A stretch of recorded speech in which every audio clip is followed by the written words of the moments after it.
Retro ஆன்மீகம் நேயர்களுக்கு வணக்கம். வணக்கம் சார். வணக்கம்மா, நமஸ்காரம். ரெட்ரோ ஆன்மீகம் நேயர்களுக்கு வணக்கம். தீர்க்க ஆயுஷ்மான் பவா. எல்லாரும் நன்னா இருக்கணும். ஸோ தொடர்ந்து நிறைய விஷயங்கள் மக்களுக்கு எடுத்து சொல்லிட்டு இருக்கோம். இது இப்படிதான், இது இப்படிதான். ஸோ இந்த விஷயங்களை நோக்கி போனால் எல்லாமே சிறப்பாக நடக்கும் அப்படின்னு நிறைய விஷயங்கள் சொல்லிட்டு இருக்கோம்.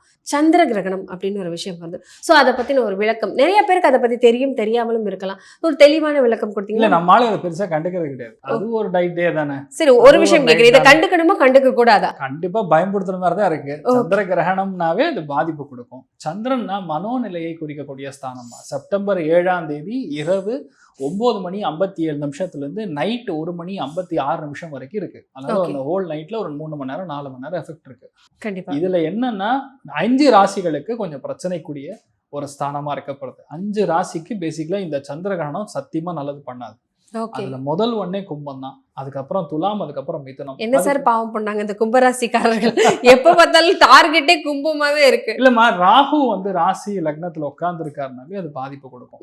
அதனால இப்ப அதுக்கும் கொஞ்சம் பிரச்சனை பெருசு பண்ற மாதிரிதான் மனோநிலையை கெடுக்கும். மனசு பொதுவாவே சஞ்சலத்தை கொடுக்கக்கூடிய நிலைமை ராகு உட்கார்ந்துருக்கு. ஆனா அந்த சந்திரன் ராகு சேர்க்கும் பொழுது மனசு மட்டும் கிடையாது, நம்ம சுத்தி இருக்கிறவங்க நம்மள ரொம்ப போட்டு டிஸ்டர்ப் பண்ற மாதிரி, அழுத்துற மாதிரி நிலைமை பொதுவா இரிட்டேட் பண்ற மாதிரி 40 days நமக்கு நடக்கும். அதாவது உங்களுக்கு ஒரு இடத்துல சின்னதா காயம் பட்டிருக்கு, ஒரு உட்காந்து டிஸ்டர்ப் பண்ணிட்டே இருந்தா எப்படி இருக்கும், அந்த மாதிரி இருக்கிற நிலைமையிலதான் இப்ப ஒரு 40 நாளைக்கு இந்த கும்பம், மிதுனம், துலாம், மீனம், மகரம் இந்த 5 ராசிகளும் கொஞ்சம் பாதிக்கப்பட போகுது. இதுல கொஞ்சம் டெப்த பார்த்தோம்னா நல்லது கெட்டதான் பண்ணுமா, நல்லதே பண்ணாதான்னு கேட்டா 3 ராசிகளுக்கும் ஃபென்டாஸ்டிக்கா இருக்கப்படுது. சூப்பர். அதுல மெயின் தனுசு, ரிஷபம், கன்னியா ராசிகள், இந்த 3 ராசிகளுக்கும் அல்லது 3 லக்னங்கள்ல பிறக்கிறவங்களுக்கும் பாஸா இருக்கு. சிறப்பு சார். பொதுவாக எல்லா ராசிகளுக்கும் சொன்னீங்க. ஸோ ராசி அப்படின்னு சொன்னாலே எல்லாருக்குமே சந்தேகம் வரும். மேசத்துக்கு சொல்லுங்க, ரிஷபத்துக்கு சொல்லுங்க, எல்லா ராசிக்காரர்களுக்கும் ஒரு ஆர்வம் இருக்கும். ஸோ இந்த 12 ராசிக்காரர்களுக்கும் இந்த சந்திர கிரகணம் என்ன மாதிரியான மாற்றங்கள் கொடுக்கும்? மிதுன ராசிக்காரர்களுக்கு வரக்கூடிய சந்திர கிரகணம் என்ன மாதிரியான மாற்றங்கள்லாம் கொடுக்கும்? மிதுனம் அப்படின்னு சொன்னாவே பாக்யஸ்தானம்னு சொல்லுவோம். பாக்யஸ்தானம் 9ஆம் இடத்துல சந்திரன் ராகு சேர்க்கை இப்படி இருந்தது அப்படின்னா அது கிரகண தோஷம். அந்த கிரகண தோஷம், பாக்யம்னா என்ன அர்த்தம்? குழந்தை உற்பத்தி ஆகக்கூடிய ஸ்தானத்திலே பாதிப்பு. ஜீவனஸ்தானத்தை உள்ள கொடுக்கக்கூடிய ஸ்தானம், அதாவது ஸ்பெர்மடோசோவான்னு சொல்றதே பாக்யஸ்தானம் தான். ரொம்ப அதுலேயே பாதிப்பு கொடுக்கும். இந்த மாதிரி இருக்கக்கூடிய நிலைமை தான் இப்போ சின்ன கிரகணம் தான். அது நம்ம எல்லாருக்கும் ஒரு கிரகணம் பிடிச்சது 2019-20 ஞாபகம் இருக்கா? கொரோனா உலகத்துக்கே கிரகணம். அது அந்த டைம்ல பிறந்த குழந்தைகள் பாருங்களேன், எத்தனை பேருக்கு ஆட்டிசம், எத்தனை பேருக்கு ADHD ப்ராப்ளம்ஸ், எத்தனை பேருக்கும் டிஸ்லெக்சர், விசித்திரமான ஒரு சிண்ட்ரோம் புதுசாக கண்டுபிடிச்சு சொல்ற மாதிரி ஒரு என்சைக்ளோபீடியா படிக்கிற மாதிரி இருக்கு, மெடிக்கல் என்சைக்ளோபீடியா. ஏன் அப்படி நடக்குதுன்னா பாக்யஸ்தானத்திலேயே அந்த கிரகணம் நடக்குது. பாக்யம் இஸ் பேசிக்கலி லக். பாக்யம் அப்படின்னாவே தெய்வ அனுகிரகம். அந்த தெய்வ அனுகிரகமே இல்லை அப்படிங்கக்கூடிய நிலைமை தான் நெக்ஸ்ட் 40 daysக்கு இருக்க போகுது. மிதுனத்தில் பிறந்தவங்க வீட்டில் அப்பாவை ரொம்ப கவனமாக பார்த்துக்கணும். வீட்டில் அப்பா அம்மாவுடைய ஹெல்த் ஆரோக்கியத்தில் ரொம்ப கவனமாக இருக்கணும். எங்கேயாவது ஒரு மல்டி லெவல் மார்க்கெட்டிங் 10 ரூபா போட்டால் 50 ரூபா வரப்போகுது, மாதம் 1000 ரூபா கட்ட சொன்னாங்க, ஒரு வருஷத்தில் 1 லட்சம் கொடுக்க போகிறாங்க, இப்படிலாம் நம்ப வச்சு கழுத்து இருக்கிறதுக்குன்னு 2 பேர் வருவாங்க, தேடி வருவாங்க. உங்கள் அப்பா கிட்ட நீங்கள் சொன்னீங்கன்னா போடா எனக்கு தெரியும் டாம்பாரு, லாஸ்ட்டில் பணம் போனதுக்கப்புறம் உங்கள் அப்பா இப்படி பண்ணி முன்னாடியே சொல்லி தொலைக்க வேண்டியதானு சொல்லி உங்களாம் திட்டுவார். தயவுசெய்து புரிஞ்சுங்க, வீட்டில் பெரியவங்க செய்யக்கூடிய தப்பு போய் ஏமாறக்கூடியது உங்கள் வாழ்க்கையில் பெரிய பிரச்சனையை உண்டாகும். அதனால் மிதுன ராசி நண்பர்கள் மெயின் விஷயம் வீட்டில் பெரியவங்களோட ஹெல்த்தில் கவனமாக இருக்கணும். வண்டி வாகனங்களில் ரொம்ப கவனமாக போகணும். எங்கேயாவது பணம் கொடுத்து ஏமாந்துடக்கூடாது. ஆன்லைன் மூலியமான திருட்டு நிறையா நடக்கக்கூடிய வாய்ப்புகள். நாங்கள் இந்த அசோசியேஷன்லேருந்து பேசுகிறோம், நாங்கள் இந்த கட்சியிலேருந்து பேசுகிறோம் அப்படின்னு சொல்லி உங்களுக்கு புது விண்ணப்பம் கொடுக்குறோம், இல்லை நீங்கள் ஒரு நம்ம கட்சியில் சேரக்கூடிய ஒரு லிங்க் அனுப்புகிறோம் அப்படின்லாம் சொல்லி பொய் சொல்லி உங்கள்கிட்ட பணத்தை எடுத்துருவாங்க. கட்சிக்காரங்க பண்ண மாட்டாங்க, வேறு யாரோ பண்ணுவாங்க. அது என்ன போகுது, லாஸ்ட்டில் நம்மக்கிட்ட பணத்தை போயிடும். அதுதான் மெயினான பிரச்சனை. 2வது, பாக்யஸ்தானம் அடிக்கும் பொழுது மனப்பொருத்தமே வராது. டெய்லியும் சண்டையாக இருக்கும் வீட்டில். நான் ஒன்று சொன்னால் நீ ஒன்று சொல்கிறியம்மா, சம்மந்தமே இல்லாமங்கிற மாதிரி. அதாவது எது இல்லையோ அது இருக்கிற மாதிரி பாவித்து பேசக்கூடிய நிலைமையை ராகு உண்டாக்கும்.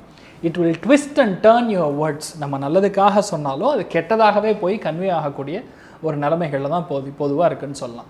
ஸோ இந்த டைம் பீரியடில் மிதுனராசி நண்பர்கள் பணத்தில் கவனமாக இருக்கணும், எண்ணங்களில் கவனமாக இருக்கணும். ஸ்ட்ரெயிட் ஃபார்வர்டாக நீங்கள் இருந்தீங்கன்னா உங்களுக்கு எந்த பாதிப்பும் கிடையாது. இது மட்டும் நீங்கள் பார்த்துட்டா போதும். மெயினான உங்களுக்கு சொல்யூஷன் நான் உங்களுக்கு சொல்லியிருக்கிறது அரிசி, அதாவது கலசத்தில் அரிசி ஒரே ஒரு தர்ப துண்டு அதில் ஒரு 11 ரூபா தட்சிணை வச்சு நெக்ஸ்ட் டே மார்னிங் ருத்ரனுக்கு அபிஷேகம் செய்து நீங்கள் தானம் பண்ணால் போதும், நல்ல மாற்றங்கள் கண்டிப்பாக கொடுக்கும், தைரியமாக இருக்கும். இதில் ஒரு விஷயம் சொல்லுவாங்க சார், அந்த சந்திர கிரகணம்னு சொன்னால் நம்ம மக்களுக்கு தெரியுது பாம்பு வந்து நிலவை விழுங்கிரும் அப்படின்னு சொல்லுவாங்க. நிழல் கிரகங்கள், நிழல் கிரகங்கள், ராகு கேதுங்கிறது நிழல் கிரகங்கள். ஸோ ராகுக்கும் கேதுக்கும் இதுல தொடர்பு இருக்கு. ஸோ அதற்கான நிகழ்வுகள் தான் அப்படின்னு சொல்லுவாங்க. ஸோ அந்த நிகழ்வுகள்னால கிரகங்கள் மாறும், எல்லா ராசிகளுக்கும் பாதிப்புகள் இருக்கும், நம்மளை சுத்தி நிறைய விஷயங்கள் மாற்றங்கள் நடக்கும் அப்படின்னு சொல்லிட்டு நிறைய ரூல்ஸ் போடுவாங்க. அந்த நேரங்களில் பார்த்தா சந்திர கிரகணமா இருக்கட்டும், சூரிய கிரகணமா இருக்கட்டும், கர்ப்பம் யாராவது கர்ப்பம் தனிச்சிருந்தா அவங்களையும் ரொம்ப பத்திரமா இருக்க சொல்லுவாங்க. ஸோ அது எதற்காக சார் சொல்லுங்க? ரெண்டு விஷயமா, ராகு கேதுங்கிறது பாம்பின் தன்மை கொண்ட கிரகங்கள், விஷ கிரகங்கள் அப்படின்னு சொல்லுவோம். ராகு கேதுனா விஷம், அதனால ராகுன்னா அலோபதி மெடிசின், லாஜிக் பிரகாரம் சொன்னாதான். அதனால வந்து நிறைய பேருக்கு பார்த்தீங்கன்னா ட்ரக் அலர்ஜிலாம் நிறைய கேள்விப்படுவீங்க. எனக்கு இந்த மாத்திரை ஒத்துக்காது, நான் இது போட்டால் எனக்கு உடம்புல ஒரு மாதிரி ஆகிடும், சம்டைம்ஸ் வந்து நாக்கெல்லாம் புண்ணாயிடும் சொல்றது வந்து அந்த விஷம். விஷத்தை விஷத்தினால மட்டும்தான் எடுக்க முடியும். அதனால பார்த்தீங்கன்னா விஷத்தின் மூலியமா தான் ஆன்டி வெனமே ரெடி பண்ணுவாங்க பார்த்தீங்களா. இதெல்லாம் ஒரே லாஜிக்ல வரக்கூடிய காம்பினேஷன் தான். இப்போ உடம்புல ஒரு குழந்தை உற்பத்தி ஆகுது, ஒரு கர்ப்பிணி ஸ்திரியா இருக்காங்க அப்படிங்கிற பட்சத்தில் அந்த கர்ப்பம் அப்படிங்கிறது முழுக்க முழுக்க தெய்வத்துடைய அனுகிரகத்தினால் மட்டுமே நடக்கக்கூடிய ஒரு விஷயம். நான் நினைச்சேன் 10 நாள்ல குழந்தை அப்படிலாம் நடக்காது, 100% தெய்வ அனுகிரகம்.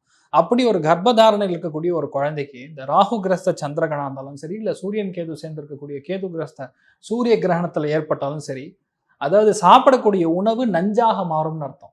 சில விஷயங்கள் சொல்லுவாங்க, வயிற்றுல கர்ப்பமா இருந்தாலே வயிறெல்லாம் அரிக்கும், நமைக்கும். ஸோ வயிற்று சொரியாத, மீன் அரிக்கிறதுனா எதுவும் பண்ணாத அப்படின்னு சொல்லுவாங்க. ஒரு கர்ப்பமா இருந்தால் என்ன சொல்லுவாங்க, தண்ணி குடிக்கணும், ஏதாவது சாப்பிட்டுட்டே இருக்கணும். ஸோ வந்துட்டு நம்ம எந்த டயர்டாயிடக்கூடாது அப்படிங்கிற விஷயம்லாம் சொல்லுவாங்க. ஆனால் சந்திர கிரகணமாக இருக்கட்டும், சூரிய கிரகணமாக இருக்கட்டும், அந்த நேரத்தில் வந்து எதுவுமே கொடுக்க மாட்டாங்க. ஸோ கையெல்லாம் ஆட்டிடாத, எதுவும் பண்ணிடாத, வெறும் சாமி வந்து அப்படிதான் கொண்டுட்டு வராங்க மக்கள். அந்த மாதிரி சொல்லும்போது சொல்லுவாங்க என்னன்னா, to be more preventive in nature.